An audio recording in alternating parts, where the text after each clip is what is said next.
position, but we're talking about how to get things done in a really sensible. So I have something here that you might want to ponder on, that the matters of leadership seem to be a deal breaker for so many today.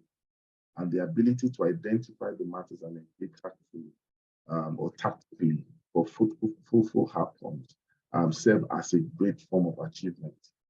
And then for us to navigate the matter of leadership, you would definitely need to answer certain questions. And in asking those fundamental questions, we begin to realize the things that we ought to face, the things that we ought to figure out. And the first question that I would like to ask you is this.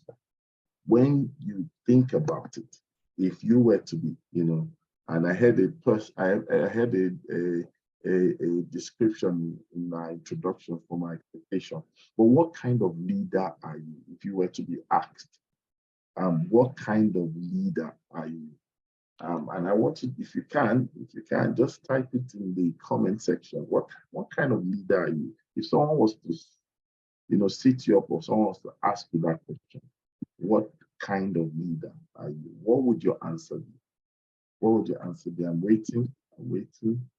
Anyone who's going to help? What kind of leader are you? And if you want to say it verbally, well, why not? Just unmute yourself and please do so. But I'd like to see people respond in the chat. What kind of leader are you?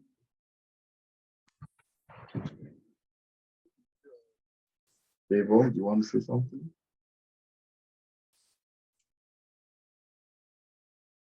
Or who's there? Who would like to take the floor?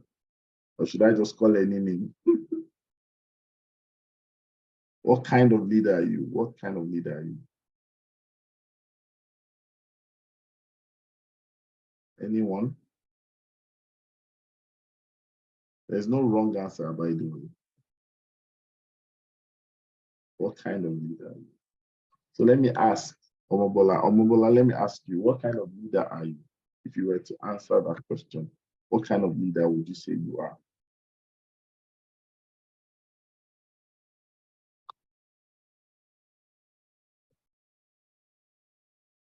Are you there?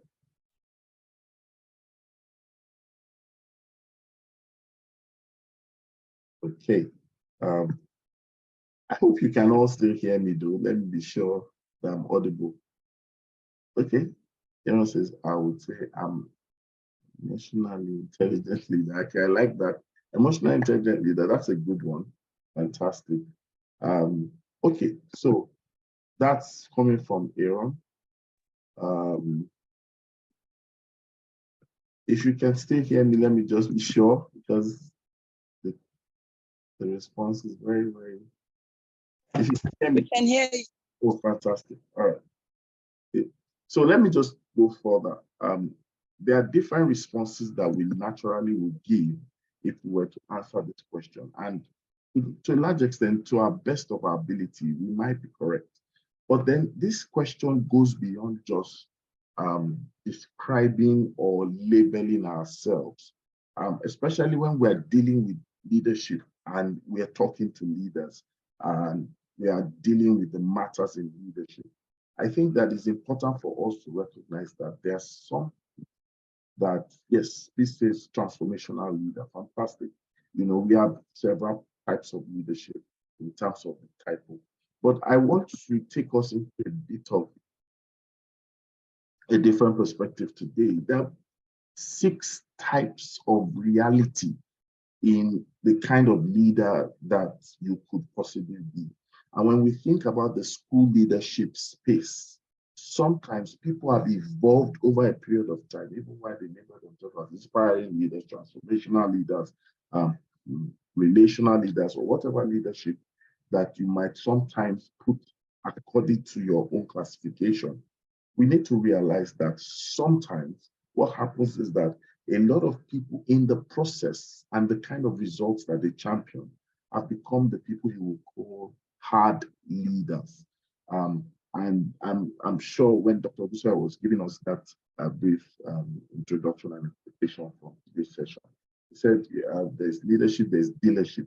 And this really bringing it into perspective that sometimes by the time you look at how you've evolved over time with your skill, your expertise, and your mastery, you might actually need to do an audit of the kind of atmosphere your leadership creates, on the kind of quality of result and impact that your leadership has. We all need to recognize that as leaders, we affect and infect people.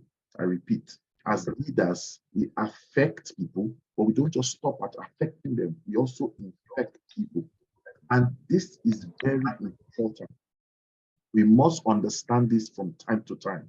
Sometimes we have with people we call hard leaders by the fact that the things that they do, by their rule, by their outcome, it is hard. It is hard result. It is difficult, you know. And then there's some people you could call them the harm leader. This is too much of like people who play to the gallery by the nature of their disposition, by the way they mobilize, the kind of character and charisma they exude. You see them as almost like, well, I don't want wahala, that kind of concept. You know, they don't necessarily push, but they are just considered as arm leaders, you know.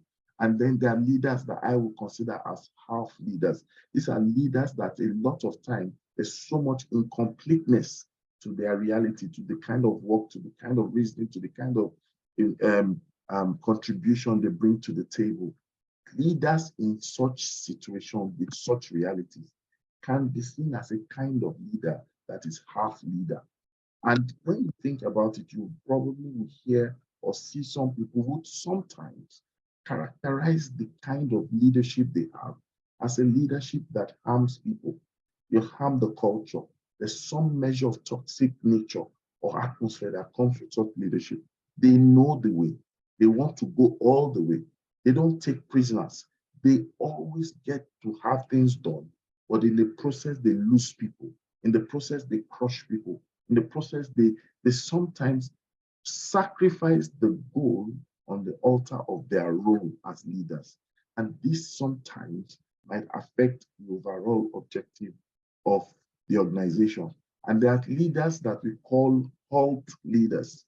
They always tend to be the ones that pull down rather than build. They always bring things to a stop. Intentionally, they are not planning to do evil or cause any form of harm. But there's always this nature of killjoy factor in the things that they do. And this is just telling you that regardless of the nomenclature you add to your name, you have to check from time to time what kind of leader you are. But then the most important way to lead, which is also a very kind, which is a very, how do I put it? Which is a very positive, kind, and desired way to lead, is when you lead from the heart. That's where we have the people called the heart leaders. At the heart of such people is the goal of the team, is the goal of the organization, is the matter of the vision. They always, always, always focus on outcomes, but they also ensure that the process and the journey is not toxic in the process. They make sure they don't lose people on the way of on the pathway to growth, on the pathway to solution. Those are the people who lead from the heart. And when I say from the heart, we're not talking about something being soft. We're talking about something that understands the crux of the issue on ground. So when you think about the kind of leaders that we have today within the school space, or the kind of leaders that sometimes we model ourselves after, we must be careful by the results that we seek and the method that we adopt, that we are not hard leaders, that we are not harm leaders, we are not half-baked leaders, we don't harm people, we don't halt the process. We are leaders from the heart. We are leaders for the heart. We get things sorted out from that level. So these are the kind of leaders that we have, right? And so when you're asked, what kind of leader are you? We are looking for a leader that leads from the heart. I hope this is kind of clear. And this kind of quality of leader will always affect these three things. The business, everybody must agree that the school is a business. The education system recognizes that. You must recognize that your school is a business. Number two is that you also would see that this kind of qualities will affect the kind of benchmarking you have, the way we benchmark and raise or measure, it will be affected. And then eventually the bottom line. Your bottom line will definitely be affected by the kind of breed of leaders or leadership that we have in our team, in our units, in our departments, in our organization at large, right? And this is why I really want to bring us back to the essence of the title. We're talking about leadership matters. And for us to really, really, really take it a step further, I'll spend some time to bring us back to what we would define leadership as. But if we wouldn't mind, can anyone in their own way, in their own form, with their own words, share with us what they see leadership as? What would you define leadership as? If you don't mind, please just raise your hand. I'll give you the floor. Just share your thoughts on what you consider what leadership is. Anyone? Anyone? Fantastic. I saw you have the floor. Please unmute yourself. All right. Leadership is the ability to influence others. It's the ability to influence and affect the people you are leading. That's what I think leadership is. I love that. That's ability to influence others, ability to influence and affect. And if you add my extra word to it, ability to influence, affect, and infect people, And that's why a leader's error, they say, becomes a leading error. A leader's flaw sometimes becomes a leading flaw, right? Is there any other person who would like to share with us in their own way or their own words what leadership is? Any other person? Anybody?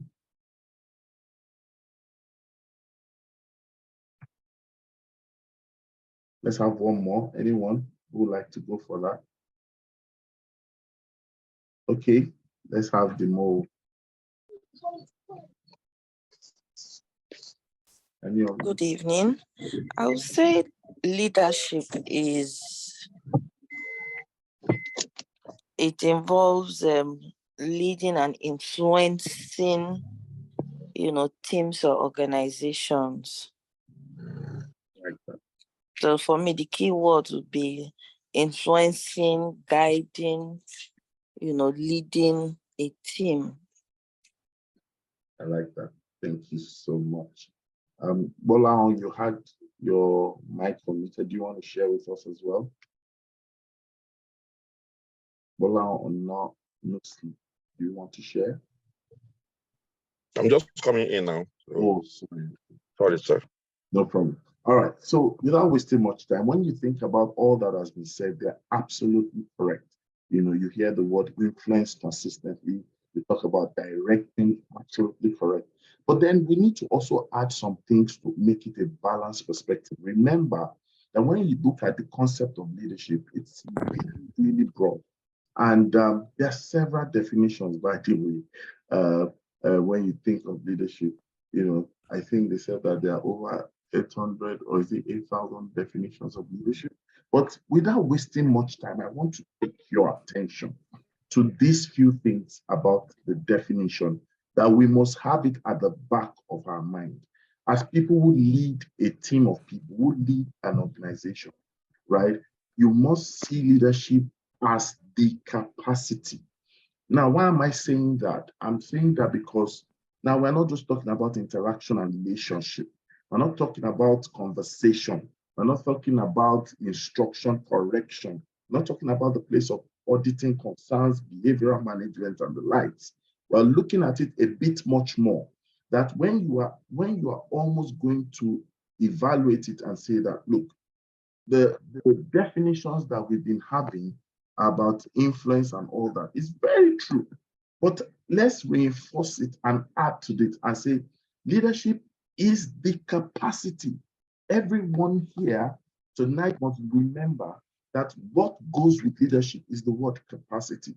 And I'm excited that most of us probably are familiar with, when you think of these appliances, electronic appliances, you remember, like the air conditioning unit speaks about capacity. You find out that you have an horsepower AC, you have 2 horsepower AC, you have 1.5. Now, they all perform the function of cooling the air, but they have several capacity. The same thing with generators. You know, you have a generator that has a kind of capacity that can carry certain kind of, load. You have another generator that's higher in capacity. So what we're trying to say is this: from time to time, we always must remember that leadership is the capacity of an individual or a group of people to create desired change, put it this way, that's complete. It's also the capacity to deliver desired change. So if we merge the two together, what we are saying is that leadership is the capacity to create and deliver desired change. From time to time, from the point of entry to the organization, from the point of entry into that position of leadership, from the point of being groomed, nurtured, and brought on boarded into that situation and role, you must understand that it speaks of the capacity to create desired change. Everyone here must understand that your job description is summarized in this definition. Your job description is that you are an individual that supposedly has the capacity to create and deliver desired change. Whenever we think about it, that the problem of the things that we face in our organizations and in the education sector, to be precise, they are not necessarily the things that are just broken, but it's a lot of times speaks about the capacity that is missing. A lot of times capacity is missing and is lacking. That's why the quality and the state of education in the country, in the state, sometimes in our organization is brought to question. And if we will be sincere with ourselves, we need more people who actually can deliver on desired change, who can deliver, or better still, create and deliver desired change, right? And this desired change, I'm trying to hammer it into our minds and consciousness, right? Let me take us into a very, very practical session, right? We always use words, and I want us to pay attention to what exactly, as a leader, would you consider your desired change? So I'm going to put us in a quick breakout session, and we're going to answer that question. What exactly would we consider as our desired change? When you get into your breakout group, your goal and your responsibility within 10 minutes is for everyone in the group, as much as you can, you talk about it. Talk about it might just be one or two. Talk about the desired change that you want to have or that you're expected to have, and probably how you plan to deliver, or better still, how you plan to create a desired change. It might be a desired change according to your process, it might be a desired change according to your target or whatever it is, but speak about it in 10 minutes. I'm going to put us in a breakout room, but if you get to breakout, you all will talk, and then afterwards you will nominate someone to talk about what you all shared in your group. We need to have 3 breakout rooms, right? And everyone is expected to join, everybody's expected to participate. We have 10 minutes for this exercise, and we're going to start that now. So please begin to join the breakout groups.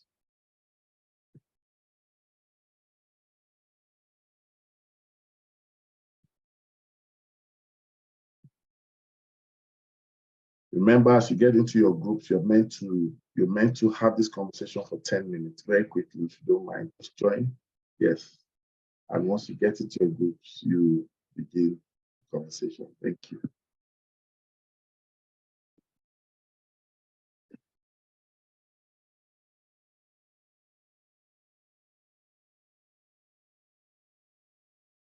You're all to join. Please try to join a particular group. And once you get into that group, please that you have the conversation. What's your desired change, and how I yield the ball back. So let's hear.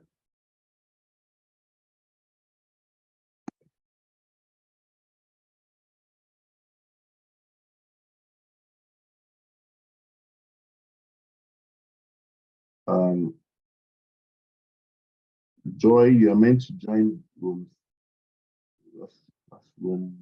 1. Linda, you're meant to join room 1. That means iPhone, you're meant to join room 1. Olubumi, you're meant to join. Please just make sure you join the breakout groups you're assigned to. Please do so. Thank you.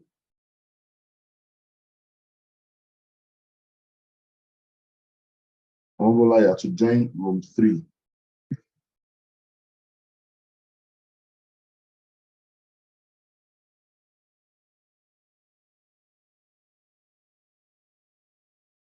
For those of us who have not joined, do you have any challenge joining? Let's know so that we can help. Please, you have to join very quickly, very quickly. Are we going to each of the rooms to inspect the rooms and the conversation in the room? You have 10 minutes for this session. You have to join room 2.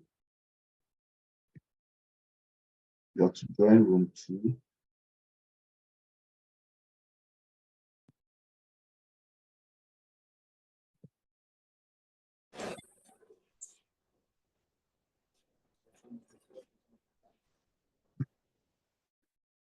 Dara, you have to join room 3. Dara, you have to join room 3.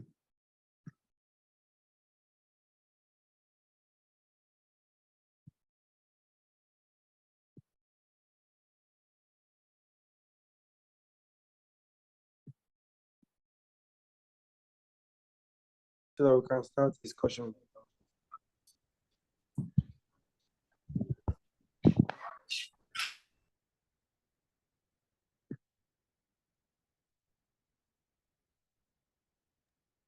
You can go ahead and moderate since you are the first person to start speaking, so you can go ahead.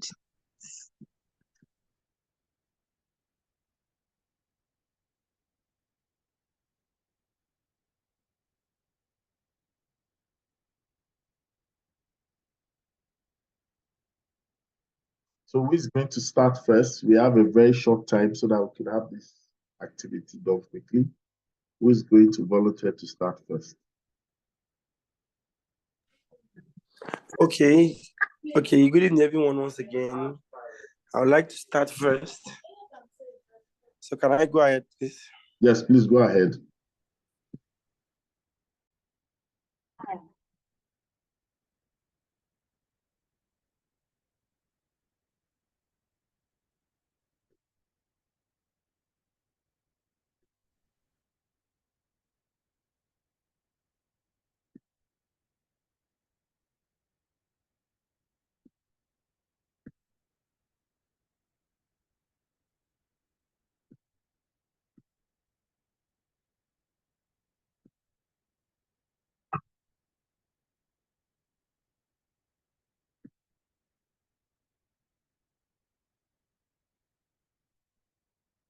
Obona Joy, please, you're meant to join one of the groups. Same with Olubumi. If you are there, can you hear me?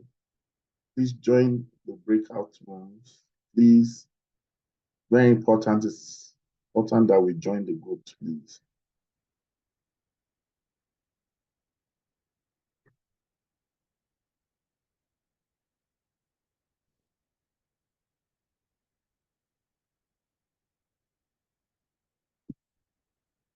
So for those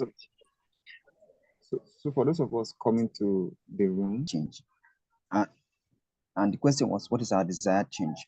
So we had several rich shares from members of the group, and we had shares from Mrs. Dimo, we had shares from Mrs. Omobola, we had shares from Mrs. Ifi, and we came up with this definition of our desired change. And this is it. Our desired change is leading others to build their leadership capacity using different styles to achieve these goals per time. And we also employ the tool of influence inspiration, monitoring, delegation, and giving of tasks to help team members acquire this capacity in order to execute and carry out these roles, even in the absence of the leader, effectively. And while having these responsibilities committed to the team members, the leader does well to teach the goal and the objective to the team members, so that in the absence of the leader, the team members can execute without the presence of the leader. So that is the conclusion we came, and we do this through excellent delivery, like all these leadership styles, and helping them to build capacity and helping them to execute in the absence of the leader, that we ensure that there is an excellent delivery. So wherever the result is presented, be it the UK, the US, anywhere, it is reckoned with as excellent. So that is what we concluded on in the group. Thank you so much. Fantastic. Do we have anyone from room 1 now? Anyone from group 1? Sorry, we don't know our group.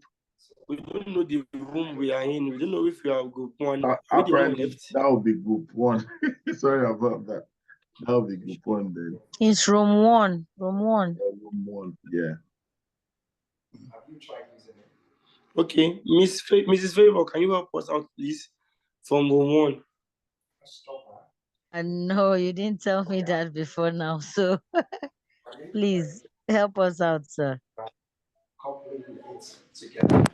Okay, well, for room 1, we had a breakout session, and then it was fantastic. We had discussions on what desired results actually is, or as a leader, what result do we desire? So we had contributions from different angles. Someone said that as a school, you want population to increase and all of that. What do you need to do? You must, of course, motivate the children and stretch the children. Most parents actually want to see their children excel. And of course, they want to see your track record before they bring in their children. So once your children, the present one, are excelling, they will be your marketing tools. They are the ones that will go out to tell others about the school. So what then do you need to do? We talk about what we need to do to get the desired result. We talk about stretching the children, okay, giving them more tasks, and then challenging them. Okay, they are the children, and then they have ample time. The only thing they do is just to learn. So we give them more work, and then allow them to move and then to grow. And then as they are going, they are getting more grades and more reward. The others are seeing, and then they are coming into the school and they're making inquiry. And of course, the school is growing. And then, of course, you are seeing results, and then they're getting more money. And another point of view also spoke about children moving from one class to another. Okay, so of course, these children they have challenged children, and before they come to your classroom, what percentage are they on? What level are they? Are they low achievers? Are they middle achievers? Are they high achievers? And of course, as they are moving into your classroom, as a leader, your teacher should have the desired goal of moving them from that level to the higher level. So as they get to your classroom, what are you doing? Okay, to move them from that class. And we said that what desired results must be visible, it must be seen. Everybody knows good things, so it must be seen and it must be visible to everyone around. So talk about what you must do. Engaging the children the more, asking questions, engaging them by making sure that what they leave the present position, motivating them and challenging them so they can leave the present position that they are in, and then they move up before they leave your classroom. I think I'll stop for now. Thank you so much. All right, and that's actually a very good one. I want us to focus on something. Because of time, let's just try to fast track. I want us to focus on something, and I'm going to take us to this video I would like you to see. And it's just telling you how we really need to understand leadership. And of course, we got a lot of feedback from that breakout session. And I really like the way we've been able to articulate our thoughts. But let's see this video, and then we'll come back and I'll talk about some things about leadership. So let's see this video. It's just talking about leadership explained, right? We're going to watch this and then we'll come back and deliberate on that. Prove it. Like, what's the metric? Give me the number that helps me know. Prove it. Like, what's the metric? Give me the number that helps me know, right? Because when you met her, you didn't love her. Now you love her, right? Tell me the day the love happened. It's an impossible question. But it's not that it doesn't exist, it's that it's much easier to prove over time, right? Leadership is the same thing. It's about transitions. So if you were to go to the gym, it's like exercise, right? If you go to the gym and you work out and you come back and you look in the mirror, you will see nothing. And if you go to the gym the next day and you come back and you look in the mirror, you will see nothing, right? So clearly there's no results, can't be measured, it must not be effective. So we quit, right?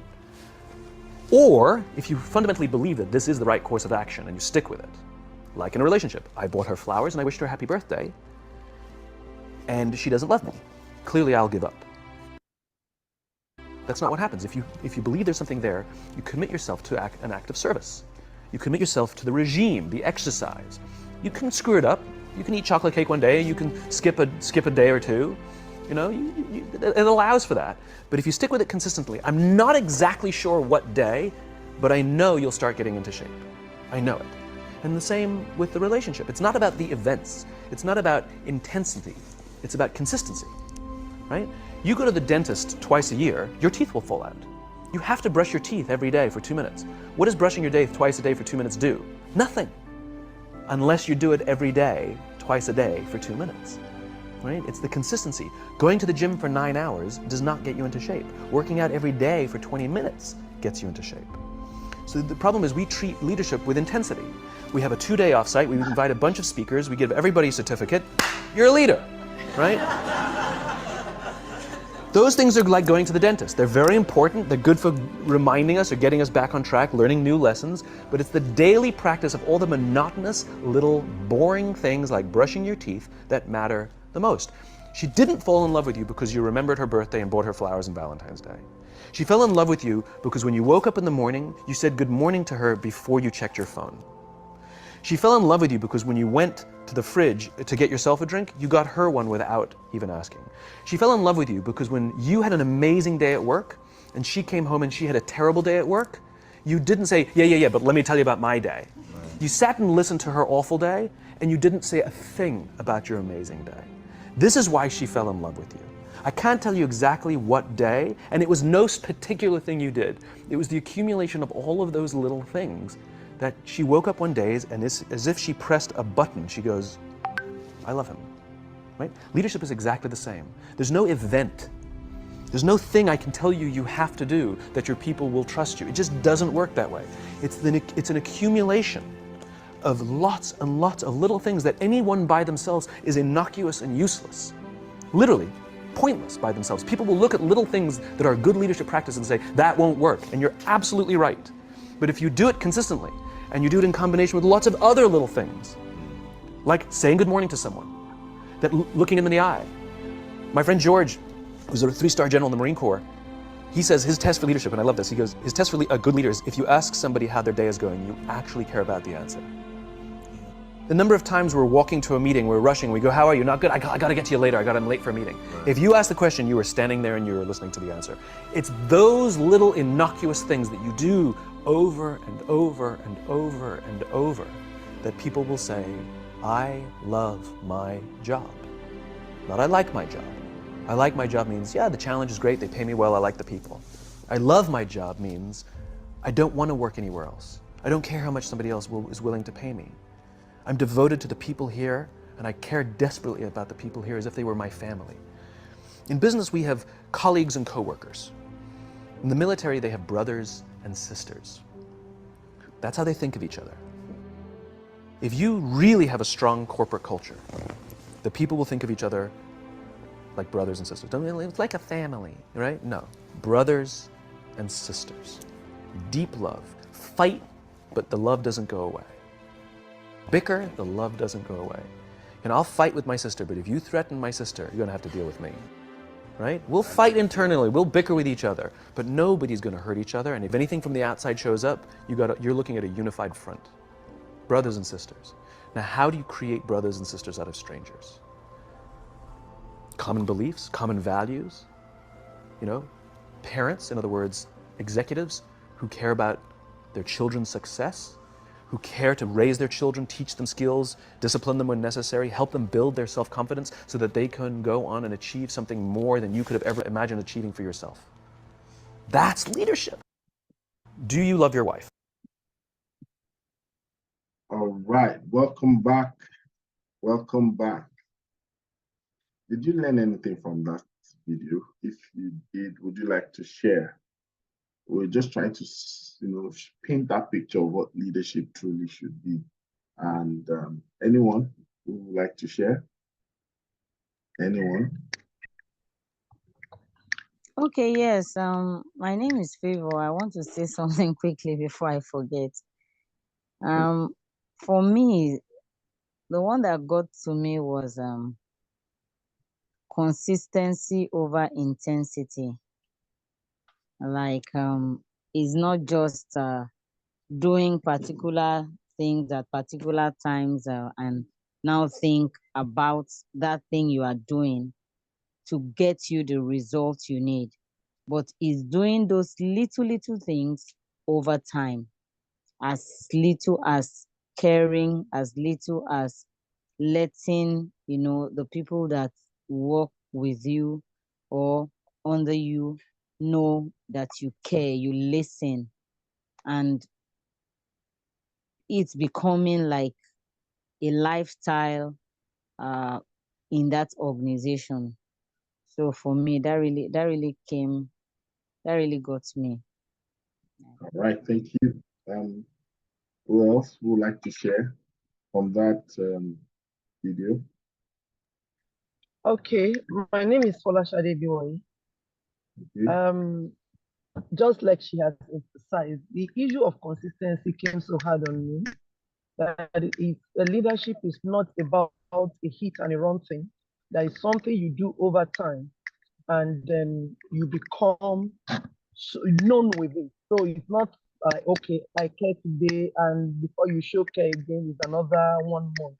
Just like he gave an example of an exercise, that you need to be consistent with exercise before you can see the results. You don't go to the gym once and you just expect an overnight results. So for leadership, it's also the same thing, that we need to be consistent. That was my takeaway. Fantastic. Can we have one more person? Any other person? One more? Yes, good evening. Oh, no. Good evening, can I? Okay, yes. Good evening. Yeah, Dennis. Good evening. Can you hear me? Okay, Mr. Dennis, yes, you have the floor. Then we'll have Dami after, then we'll have Adewale after. All right. Okay, thank you very much. Thank I just you. want to talk about what resonated to me, and that's having common belief, common goal, common culture, because that's one thing that can actually strengthen leadership in every organization. There should be common culture that will guide the conduct of everybody so that the leadership style will not fall off the way. Thank you. Fantastic, thank you. So let's have, I think, Dami, and then. Yes, sir. Thank you, that's Dami. Yes, thank you so much. Well, I think she actually spoke exactly what I wanted to say, is by creating sisters and brothers from strangers. How do you create them? You just create a common belief, a common goal, and common value. That's all. So you share the value or the vision of the organization with strangers, and then they can fight. Of course, possible they have internal fights and all of that. Everybody has at loggerheads, but of course, challenge comes, they fight it you fight it in unity. So I'm saying that how do you create what I learned is how you create brothers and sisters from strangers is by creating what common goals, common value, and common belief. Thank you. Thank you very much. I think Adewale, you wanted to say something. Yes, what I want to contribute is in the area of accumulation of little things that you do as a leader. And it makes me to remember something somebody said about loyalty and trust bank. That as a leader, the people that you are leading, day by day, there are certain things they are accumulating concerning your style of leadership, concerning how you are concerned about them, concerning all the things that they see you doing. So as these things they are accumulating, they have a sort of bank where they are accumulating those things so that when they see you as a leader, when new things come, maybe in form of change and all the rest of them, they are ready to follow you. You don't need a long statement. You don't need long sentences. So accumulation of little things will make people to be able to follow you at any stage or at any point in time. Thank you very much. Fantastic. Thank you very much. And David King is saying must be intentional with our leadership skill. Do we have any other person who would like to share? Yes, sir. Good evening, sir. Good evening, everyone. Good evening. Yes. From what I could, gain from that video is indirectly telling us that leadership is value being consistently done towards a particular goal. That is, leadership does not come on a one-off thing. It must be consistent every day. And then apart from that, that value should be shared within the corporate organization that will make everyone look each other as family members. So that's what I actually gained from the video. Thank you. Thank you. All right, that's profound. I love that. Michael, let's just get going. Thinking about that video, you have a lot coming to your mind. It takes us to the question: what your role as a leader should be. Everyone listening tonight must realize that as leaders, we have roles. And what it means is that we must understand that leadership does not necessarily mean that you are in charge. In fact, I will put it this way.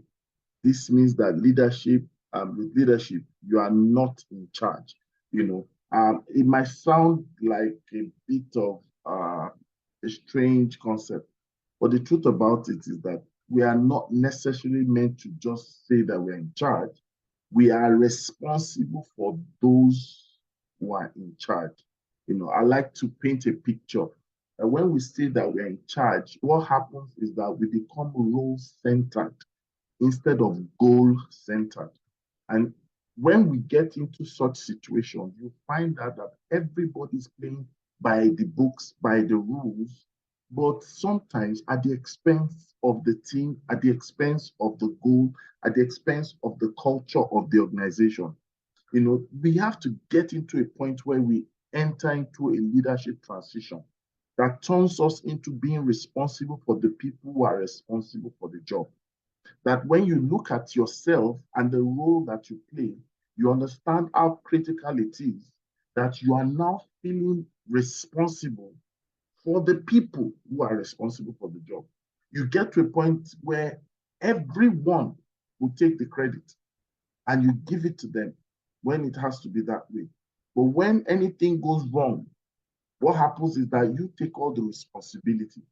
That's the shaping of the mindset of the leader based on the video we saw and based on what we're trying to say, that you must have the capacity to create and deliver change. And number 3 is that you're taking pain and patience to show people what to do. There's a big time element of that. A lot of us, because probably our leadership journey has been characterized by different milestones. Sometimes we tend to try to pass on tough love the same way we were actually raised. And in translating that in the workplace, you let people figure it out themselves, but you don't condition it in such a way that they are empowered and enabled. So we must see that this definition that we just talked about from the breakout session, the video that we just spent some time to look at, these are the things that come out so strong. We must strive to incorporate trust in our leadership. And for trust to come out, you must have two things readily available. Number one is empathy. Number two is perspective. Those two things are strong ingredients, right? That really comes out when it comes to leadership. And I'd like to stop to ask us a question there. Who can share with us, the role of empathy in your own way? What do you see as the role of empathy when it comes to leadership? Very quickly, in 60 seconds, who would like to share with us when we talk about empathy, the role of empathy? Who would like to share? Anyone? Anyone? Empathy is so critical in the leadership role. I cite this example. A staff of ours came in late on Monday after the midterm break, and he was supposed to handle a particular assignment. Of course, I was not happy about it because he didn't put a call through and all of that. But when he came, I asked what happened. He came in around 10 and all of that. What happened? He said the wife was rushed to the hospital overnight. And at that point, I had to relax whatever anger I had in me to empathize with the situation on ground.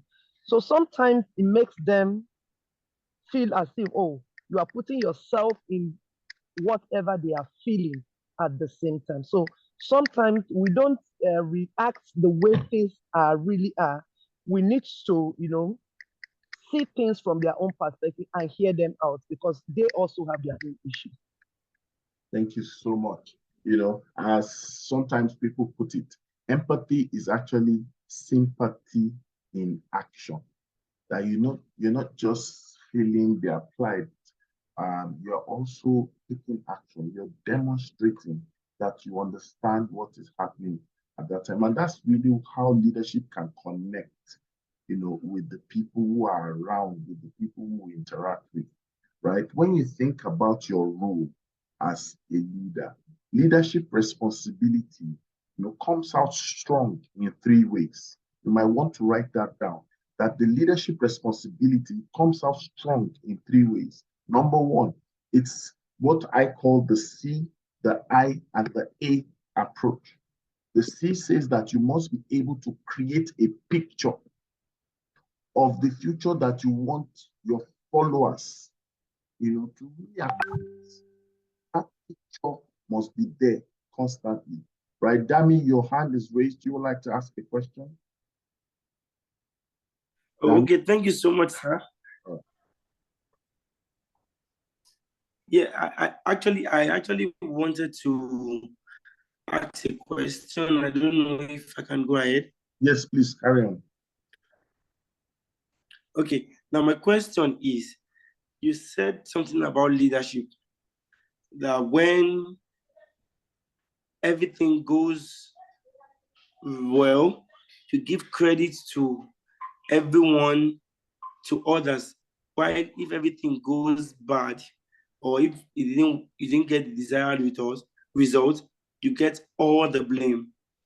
I want you to please clarify that, please. All right. So I mentioned that, in the perspective of what we were defining as real leadership, you are actually positioning yourself to be responsible for others who are responsible for the job. And so you take the responsibility when things go wrong. In other words, you do not begin to issue out blame. It is you taking that responsibility as a leader. That is what you are meant to do. Understanding the fact that we are not saying who's at fault. Of course, when things go wrong, people can be said to, oh, this person, yes, thank you so much, KK. Good to have you here. I will say, don't throw your stuff on that, but absolutely. A lot of times we confuse what is at fault for who is taking responsibility. The question is this: something happened in your system and your process, and then there was a flaw or there was a fault. We know that there's someone's, there's someone it was his fault or her fault. But whose responsibility is it? That's the question. And we need to understand that responsibility, like we normally break it into fragments, is responding to your ability. And you, as a leader, you must begin to model that what you're trying to raise in the people you lead, so that you can translate that into them as well, so they can become leaders, is to have the culture of taking responsibility. So when there's nothing wrong and there's so much credit, you give it to the people, guys, you're great. Because you're really there to enable them. You become your people's handler. But when something goes wrong, you take the responsibility. Oh, it's my responsibility to train them. It's my responsibility to find a way of doing what we call service recovery. It's my responsibility to fix and facilitate the repair. It's my responsibility to ask them questions, to get them thinking, to actually solve the problem ahead. It's my responsibility to gather them together to make sure that they have a plan and a course of action to remedy the situation. Responsibility does not necessarily speak about whose fault or whose flaw. It just speaks about you being able to have that responsiveness to say it is up to me to create and deliver the desired change. That's why we did not just stop at influence being the definition of leadership. We said that leadership is actually the capacity, and we can grow our capacity with responsibility. We can grow our capacity with time. It can grow our capacity with, integrating and immersing ourselves into the process. I don't know if that's been able to help your question, sir. Yes, thank you so much. That's fine. Thank you for that. So very quickly, we are talking about these three areas. So the first is you must understand your role as leadership responsibilities thrusted into your hands is to create a picture. We must understand leaders do not diminish picture. They do not take away from picture. They do not rubbish the picture. They create pictures. You sell the future that you want the people to do or to actualize. And that's why sometimes leaders must not say communication is not a must. Effective communication is just there, is overrated. No, you must be effective, especially in communicating desired change. Now, the next letter is actually I.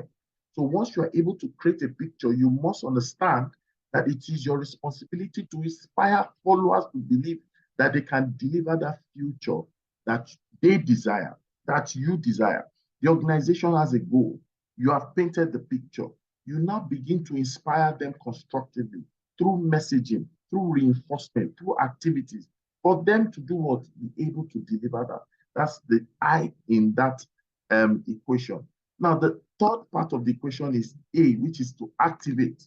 So you could look at it as a CIA, not FBI, CIA kind of thing, where you are activating meaningful action and pursuit in alignment with what you have defined as your organization's objective or the objective of the hour for desired outcomes. These three things go hand in hand. They are the core responsibility. Every other thing must actually file or line up behind it. You create, you inspire, you activate. You create, you inspire, you activate. Each term you create, you inspire, you activate. Each week you create, you inspire, you activate. Each meeting you create, you inspire, you activate. Each interaction and interface you create, you inspire, you activate. Each responsibility that you delegate on, you create, you inspire, and activate. That is your role. And when we think about leadership matters and we begin to stay firm on it, there are some things that we must not be ignorant of. There are three leadership domains, but today I will just dwell on one.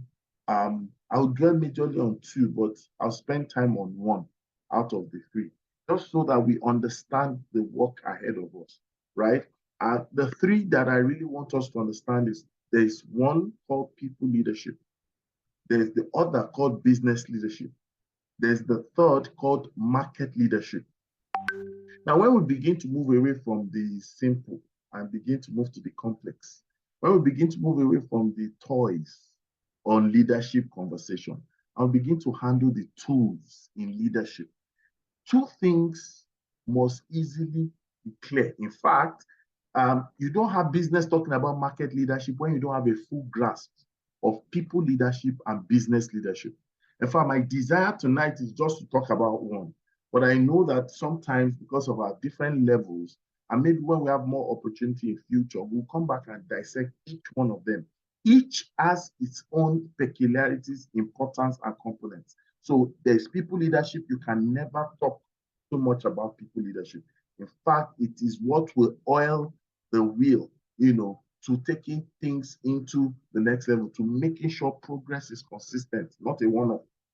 Business leadership, however, is one of the things I would like us to focus on. And then, of course, market leadership, this is also important for businesses that are looking at doing concern. So let's quickly talk about business leadership. But before I do that, I hope we are following. I hope it's making sense. If it's making sense, you're learning something, type 1. If you are lost or you don't understand what's happening or it's not making sense, type 2. I just want to be sure that I'm not talking to myself, right? 1, fantastic. Thank you, Muiwa. Thank you for that feedback. Any other person? Thank you. 1. Thank you, Joy. Thank you, Dami. Thank you. Keep it coming. Keep it coming. Motivate me a bit, right? All right. So, business leadership. And I will ask some questions. Now, please, I also would like that you are honest. Business leadership is not something that should be strange. It's a matter in leadership that matters a lot. It is a business matter that matters for the business. So when you look at business leadership, the question that you should be able to answer is this question I'm about to ask you. What are your top 3 business drivers? And I want to be very firm at this point in time because we're talking about leadership matters. Everything is not going to be bread and butter in leadership. In leadership matters, certain things must be clear. Now, do you know? That's the first question. Do you know what your business drivers are? If you do, what are your top 3 business drivers? You would like to share? Please go ahead. If you don't know, say, I don't know. If you know, say, I know. I really want to get feedback, right? I don't want this to just be me talking. Do you know what your top business drivers are? Now, the honest truth is, while we wait for answers, if you don't know what your top business drivers are, or you don't know what a business driver is, obviously, we're not talking about the person that drives your boss. What we are saying is this: once you don't know what a business driver is, or you don't know what business drivers are, it means that there's a lot in your leadership that you need to sit down and understand. Because if you don't know, you can't even know what the top 3 are. Now, I would try as much as possible, because I'm mindful of time, to just get us into the foundational understanding of what business drivers are. The truth of the matter is this: for school owners and school leaders, this is where your core activity lies, right? KK, you have your hands raised. You'd like to ask a question or what? I wanted to share what my top 3 business drivers are. Okay, thank you so much, Mr. Rotimi. Hi, everyone. So for us, business drivers for us are very strategic, and they deal primarily with, what are those things that our business hinges upon.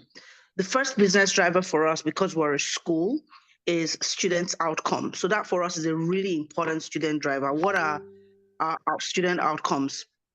The second business driver for us is our business health, financial health. So that's very important for us as well. There are several business drivers. And then one of the last ones that I would mention here, so I talked about our student outcomes because we're a school. The second thing is our financial health as a school.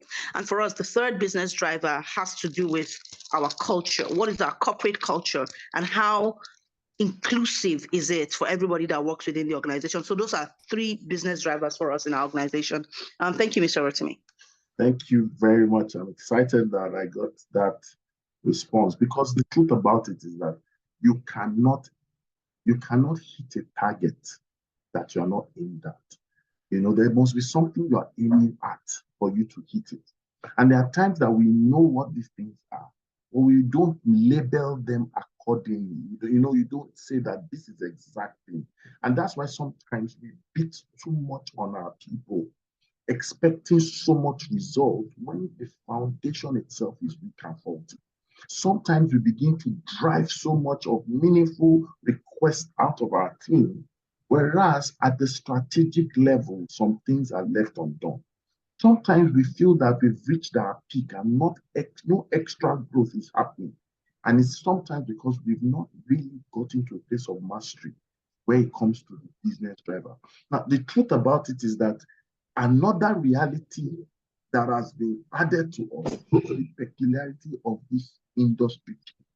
So many things are changing. In fact, the purpose of school. Come and tell me and say, Mommy, the water has boiled. You know, learn to communicate. You know, so part of the things that we are talking about is that you must be able to realize that the current volatility in the market space, the current uncertainty, the current complexities also make a case for us to understand how sensitive we need to master the issue around our business drivers. So I'm going to, you know, like I said, I'm going to take us through the journey so that everyone listening at least can have a firm understanding of what we're trying to say. So top 3 drivers are very important. Write it down. And those of you that don't know, you get to know what business drivers are. But thankfully, KK has shared some. And some of us we know we might not be sure. We just probably don't want to say anything while watching. It's fine. But the goal of this session is to be able to get us to start talking and thinking about what really matters. Now, what are business drivers? Business drivers are considered as, I'll put it like this. They're considered as the inputs and activities that drive the operational and financial results of a business. You know, when I'm not talking to corporates in the finance space and all that, when I'm basically talking to just, you know, people for the sake of ease of understanding, I would say that it's all about making sure your bottom line is looking good. When we say your bottom line, I'm sure we know much about the bottom line, your books, the balance sheet, looking at the eventual outcomes, what you consider as important outcomes. That's what your business drivers are all about. And every school leader must be key. That is the seat. When there's a role of CEO, that is where that role starts and ends. When you say there's a role of director, executive director, when you see the role of a chairman, when you are steering the ship of your organization, the matter of business driver is a major matter. And sometimes you might need to leave the non-essentials you've been focused on to begin to focus on the essentials and gain better perspective on it. So I'll share with you some business drivers that you might need to look at. And for different brands, they differ from each other. Number one is that for some people, branding is a business driver. And when I say branding, I'm talking about the image and the experience that resonates with that brand. So when you think about it, that itself, there's an activity that goes into the image and resonance of the experience of that organization. That is a business driver, right? And so a lot of things that we might not pay attention to, or we used to pay attention to, but we don't realize the essence behind it. So there are some people, they take their branding seriously because it is a major business driver. For some, it's not. And you don't have to copy, but you must be able to do what you call an assessment of your system to the point where you can accredit what works and what is the map for the way forward. 2 is competition in the place of threat and innovation. So some people, it's the competition they bring. Are you following me? So let me give you an example. Imagine, don't know if I should give this example, but imagine, for example, a particular kind of school, right, is maybe, let's say, not high end, not low end. And the solution that they are bringing is like at a non-frills, you know, unnecessary extra cost and all that. And they are going to the point where in competition, they're asking people, why pay more? Why pay more for schools? Why pay more for education? And it's not that they are cheap, but they are not necessarily on the eyesight. And people begin to look at the mantra. Okay, it seems like this is a better option because they are doing what you call compare and contrast. And for some people, competition becomes their what? Their driver of business. They're very innovative and begin to create what you call innovation into the situation of learning. I'm just using that as a kind of example. I hope that is clear. Some people, competitive advantage, one of the things that they look at is they look at themselves and the kind of people in the range that they would love to be in, and they ask themselves, what is our competition doing? Right? And what is our competition not doing that we can have an edge if we begin to do it? So they look at themselves and say, for example, let's create a 5 or 10 stake yardstick. So look at it. My competition has a website. Fantastic. If I will score my competition's website over 10, what is their score? Put maybe an 8 or they put a 9. If I will score my website, what will I score? Maybe a 4. So I noticed that my competition has a higher rating in website than myself. Okay, what about the areas that my competition is not doing so much? Maybe because they are big, maybe because they are busy, maybe because they don't consider that I can easily use as an advantage. So for some people, they are focused on such business driver. So it's not a guesstimation issue. We don't second guess, we don't do trial by error when it comes to this level at the strategic leadership level. For some people, it's their mission and values. Now, there's one thing that a lot of us must understand. We used to say it, but we need to also understand the economy behind some of the things we say. Right now, Africa, especially Nigeria, stands at an advantage if it chooses to upgrade its level of knowledge and service delivery and crown it up with values. We have the capacity to leverage on that, so then it is necessary that every organization must have a clear knowledge of what to do. Well, to be honest, yes, you have to. Ademola, thank you for that. You have to. We're not saying that you are doing that so that you can copy. Please understand. You are doing that because you want to know how to be strategic. So that's it. Number 5 is governance, right? The kind of corporate governance, the kind of culture available. Just like you saw in that video, someone is saying, I love my job, and I will not necessarily just jump anywhere else to work because of the culture. Some people are fast trackers, but they have toxic atmosphere. They are fast trackers, but they lose people in the process. So you see, there's a high turnover of staff, not because they are not because they don't have good facilities or they don't have great curriculum, but there's something that is eroding the organization, and it's at the culture level. And like they normally say, culture will eat strategy for breakfast. So for some people, governance is a deficit to them. For some brands, a big time business driver is their experimentation. They scale up with experimentation. They look for things that they will do, and they are always earning the title first. They are always the first. They are always the first. They are always the best. They are always the fast. They are always the fastest. They're always, you look for those type of things to experiment. Oh, we're the one that did this. And there are many times that becomes something that collects, improves their ability to earn, and then some people's strategic vision. And the interesting thing about a strategic vision is this. Strategic vision is not about accomplishing it. In fact, if you get to understand, strategic vision is actually a tool and an integration for growth management. A lot of times when strategic visions are introduced, the idea is just to be able to scale up outlook of growth. So it's like putting yourself amongst a particular level of result. You are not necessarily saying you will achieve the vision, but it's so strategic. So let me put it this way.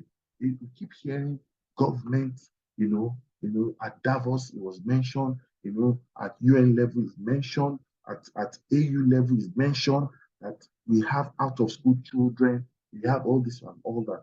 Nigeria politicians are marketing themselves, say they will improve education. But think about it. a school or a school association, think about it. Do you think that, or let me rephrase it. A strategic vision can be that our school, or better still, our school association is positioned with a vision to help our state government or our national or federal government to reduce by certain percent the out of school children. And you'll be wondering, how can that vision come into place? We're not saying we want to take all the students. We're just saying that we could help school on behalf of government. And that is also true. A lot of people are not looking at that. But a lot of people can now begin strategic alliances to see how they can play a part in all this. When you are able to do that, what happens is that you are building your business drivers. Now, the secondary level, I hope this is not too high level. I hope I make it sense. So the second level and layer that you can look at are the indices. So let's say, for example, you are looking at the school. Parental engagement are indices that, yes, you cannot focus on. How do we know that, we are driving our business? It could be innovative product and solution, a customer-centric culture, and then improve profitability. Let me ask us this question. I know that this might raise some feedback, but let's just ask before we wrap up. Currently, what are the issues that schools are facing? What are the issues, trends schools are facing currently? Can anybody just share or type it out? What are those current issues, matters that are rising, that is almost the talk of town that schools are facing now, private schools in particular? Anyone? Teachers jackpot. I was waiting for that. Teachers jackpot, okay? All right. Because of something about child protection. Fantastic. So let's even pick that first one. I really love that. And now, if a school understands, yes, I teach attrition, cash flow management. If a school understands very well its business driver, and then you now begin to look at what are the indices. For example, parental engagement. The truth of the matter is this: if your parents moving out of the country, or the students leaving the school, or the teachers leaving the school, going out of the country, if you have quality teacher engagement and parental engagement, trust me, you know that you can eventually be factored in the value chain of JAPA. You understand? And even HR companies and HR industry, they're thinking about it. If people travel, you can be part of the solution of their soft landing. A lot of them don't get into school immediately. Some of them need some solutions that we can still deliver on. So what's stopping us from still giving our teachers who travel out, for example? What's stopping us from giving our teachers who travel out an opportunity to work with our brand at a new kind of contract level? After all, what they are running away from is not your office or your job.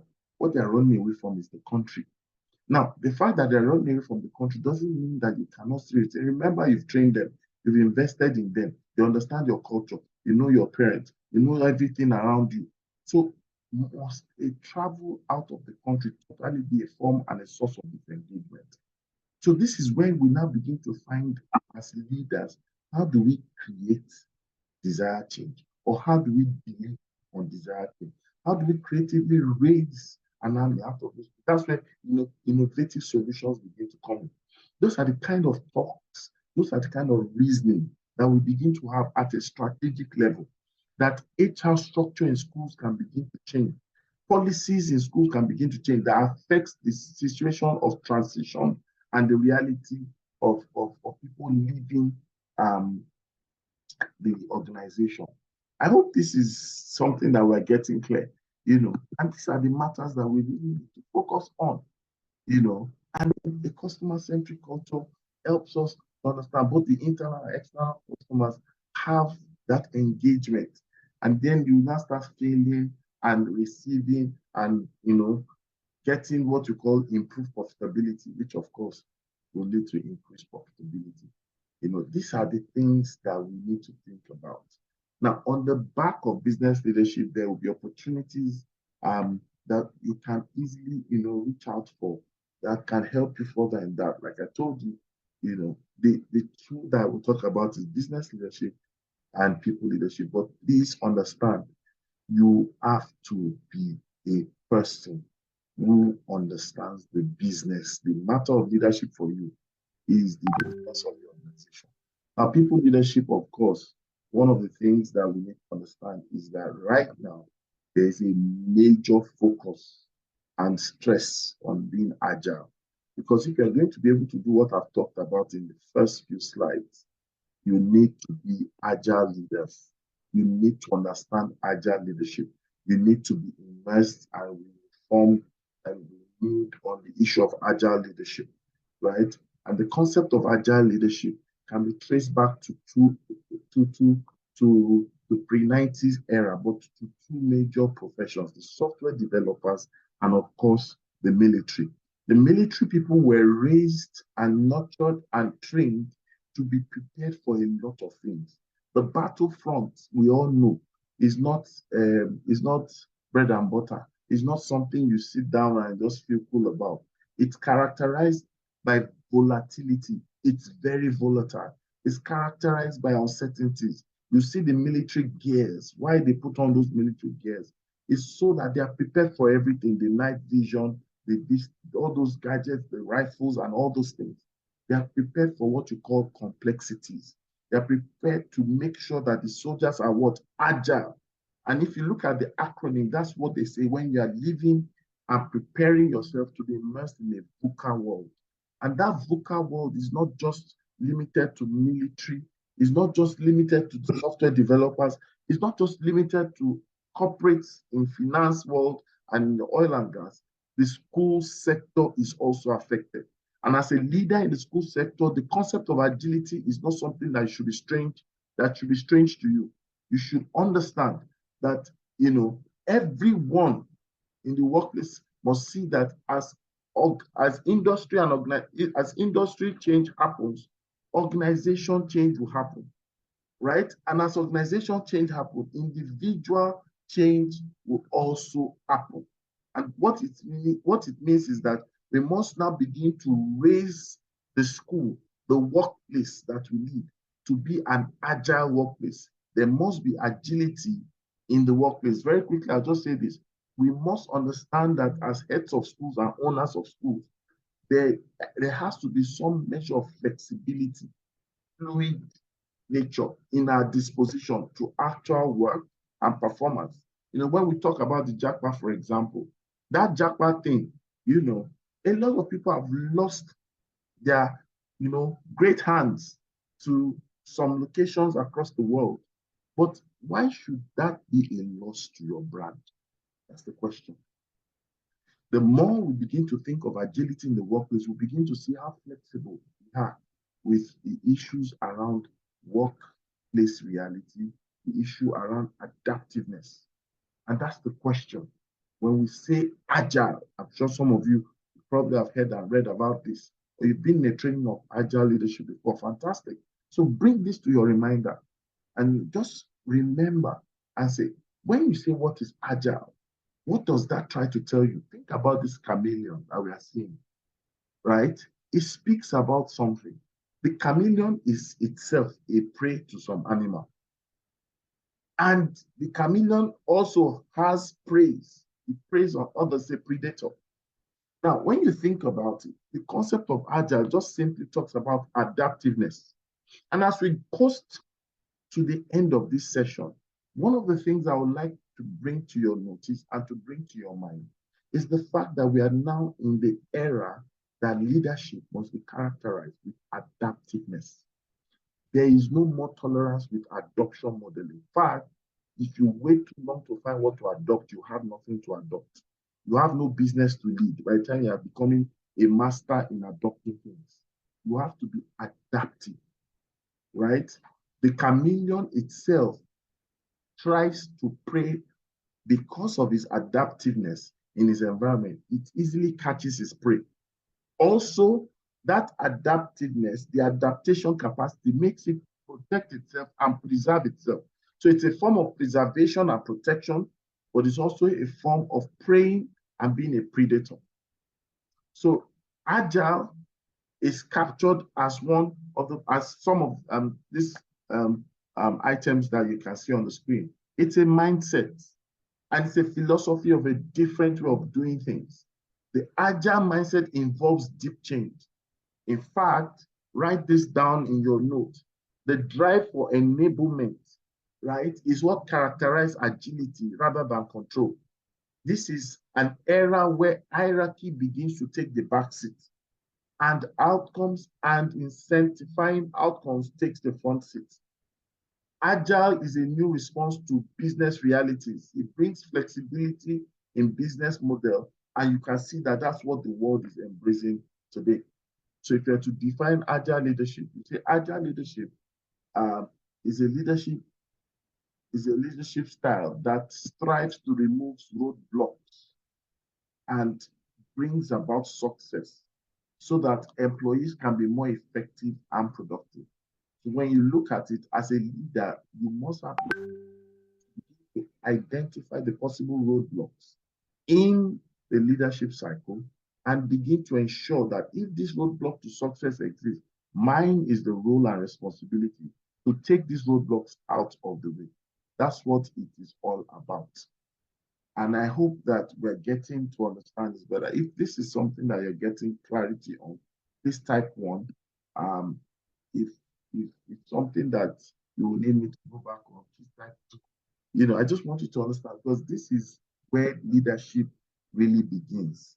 The kind of things you read, the kind of things you hear, these are the things that we're expected to understand, right? Let's take the step further.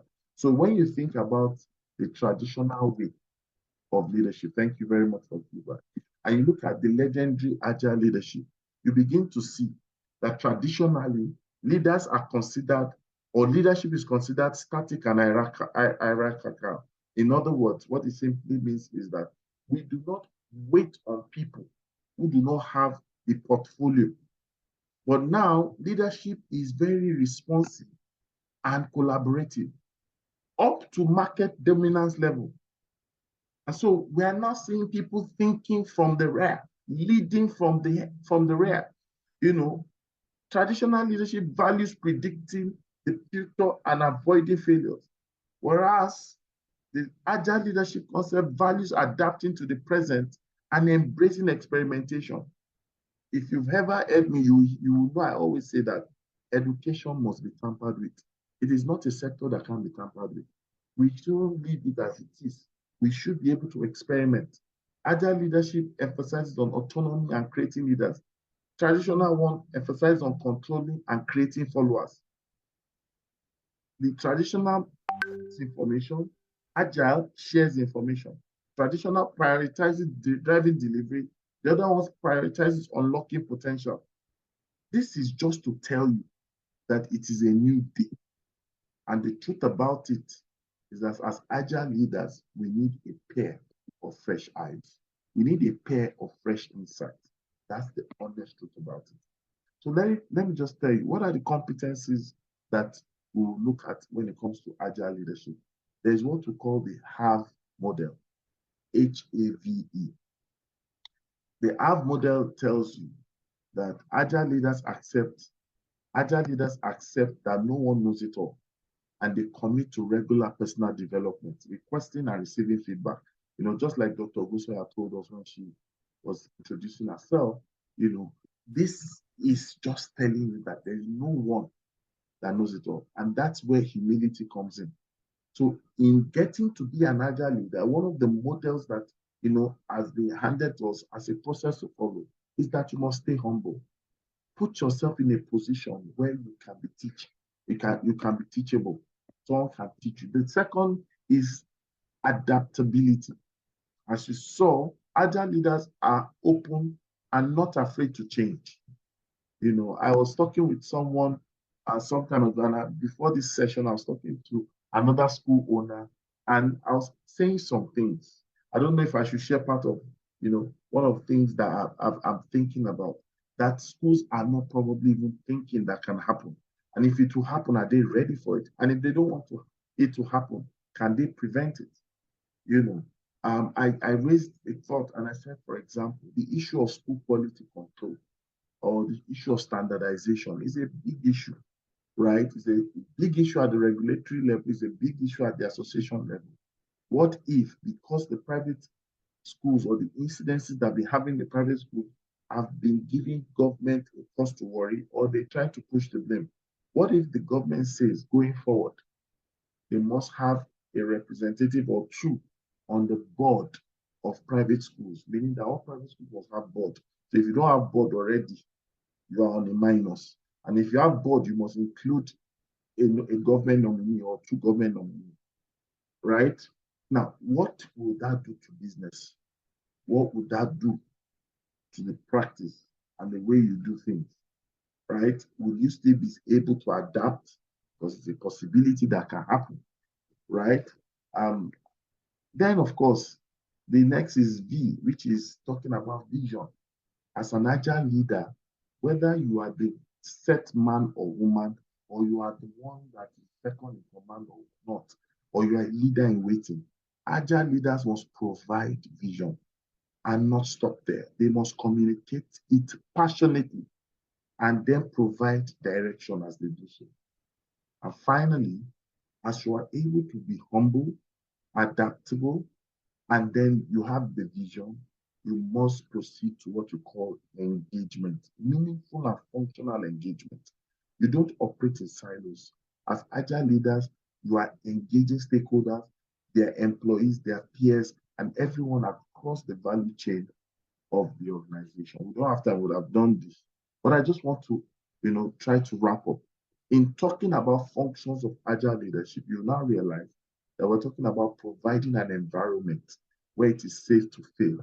You are encouraging people and you are making safety, right, a prerequisite, right? And then you are able to provide all the information necessary to make appropriate decisions. And you uphold your team by making them feel awesome. As you are able to do this, you now begin to understand the real matters of leadership is beyond all those things that we used to do. And for those of you who are already doing what we're talking about, congratulations, you need to step up higher.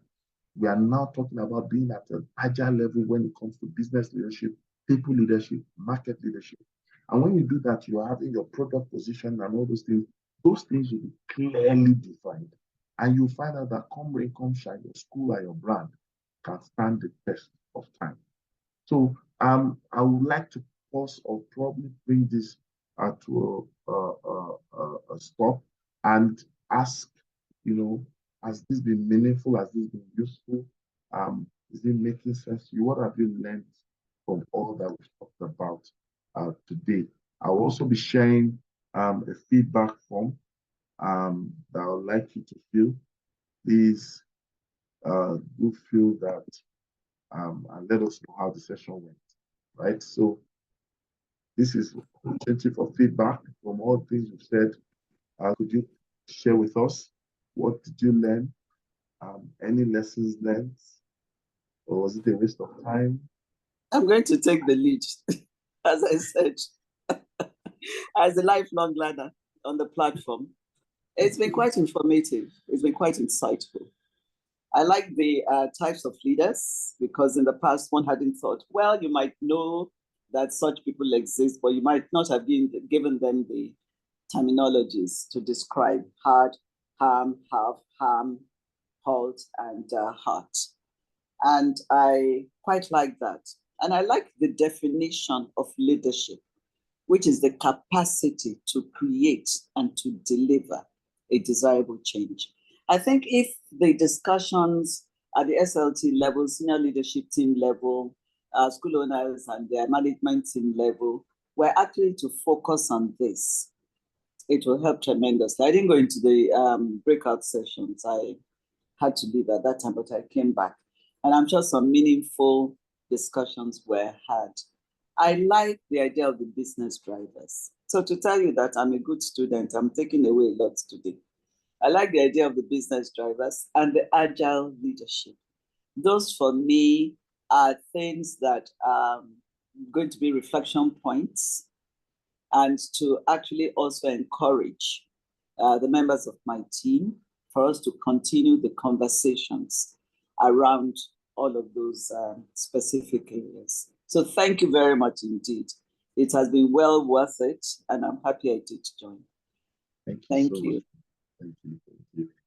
If you have more feedback, there's a link I just put in the chat box. Please also click on the link to fill the form for feedback. Let's get to know how we can be of help. If you need the slides, the questions are there so that we know how to send the slides and details to you. Okay, Omobola, you have the floor. Okay, good evening, Mr. Rotimi. Good evening, everyone. It was really an informative and enlightening session. I liked, like Dr. Gusaya said, the types of leaders and, all the age, it's quite relatable compared to the regular names that we threw around. I think that was new. And then I like the analogy of the chameleon in the sense that, we just have to be adaptive now, given the VUCA world that we live in, and that it's no longer business as usual. And you really have to, be flexible and just move with times. We don't have to be rigid anymore. And I also like the agile leadership. I think that's where we really need to be at in this, in the education space. And something that you said that was quite scary was about, it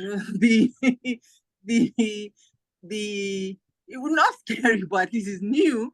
And there's a possibility when the government says, oh, you know what, we have to have people on board. I know how that's going to work out, but it's something that can happen. And then when it does happen, what are we going to do about it? So it's something that we need to begin to think about, given all these safety issues that we have. So thank you very much, Mr. Rotimi. I really, really loved the session. Thank you, thank you, thank you. Any other feedback? Let's keep it coming. You guys give me feedback. Let's get to hear from you. That was worth the time.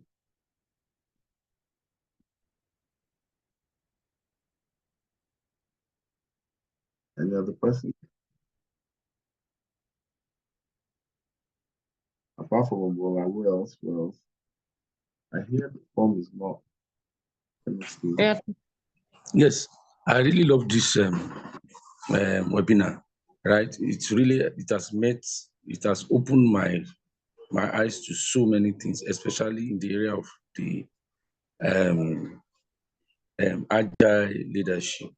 Because now I know that for one to be agile, you really need to, be adaptive, be innovative, be changing. In fact, even in line with that of a chameleon, I like that illustration about chameleon, about agile leadership, always getting ready to do things. Thank you. Thank you so much. So, do we still have any other person? Let's get to some other people. If you've not said anything, please, this is the opportunity to say something. At least, let's hear your voice. Has been the session today? What were the things that you would call your takeaways, lessons learned?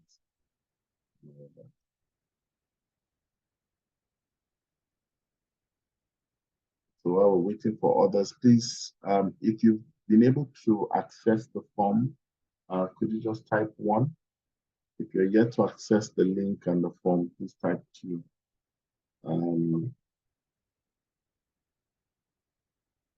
Okay. So, wow. Did you click on the form and it's not working, or you don't have access to it? Sure. So I've posted it again. Thank you, Adebayo. You've been able to access the form. Just click on it and you see.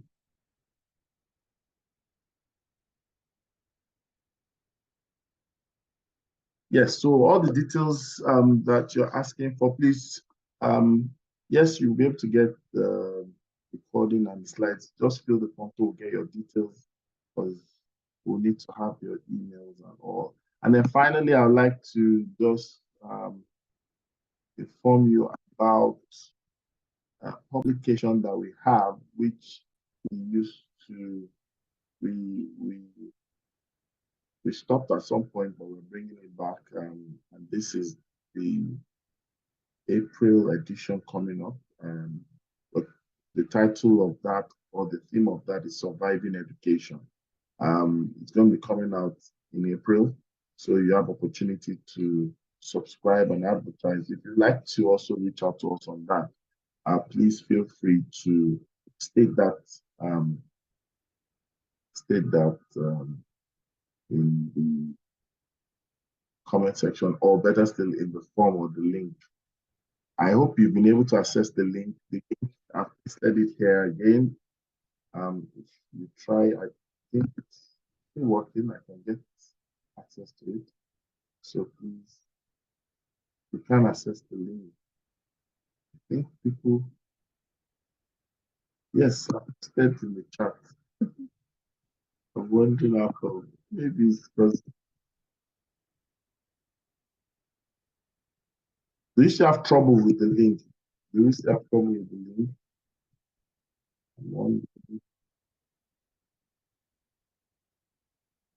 Oh dear. All right. So if maybe what I'll do is I'll give you my email and also my social media, and you can reach out to me and send me your details there so that we can reach out to you. But the link is there. I've posted it again. So my name is Rotimi Eyitayo, and my email is rotimieyitayo@gmail.com.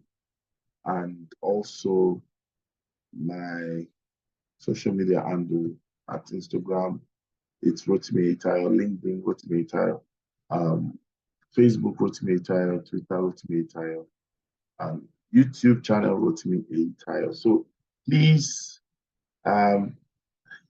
try to fill the form again if you can. I don't know, maybe you should refresh so we can be of help to you. But really, I would like to say at this point, thank you everyone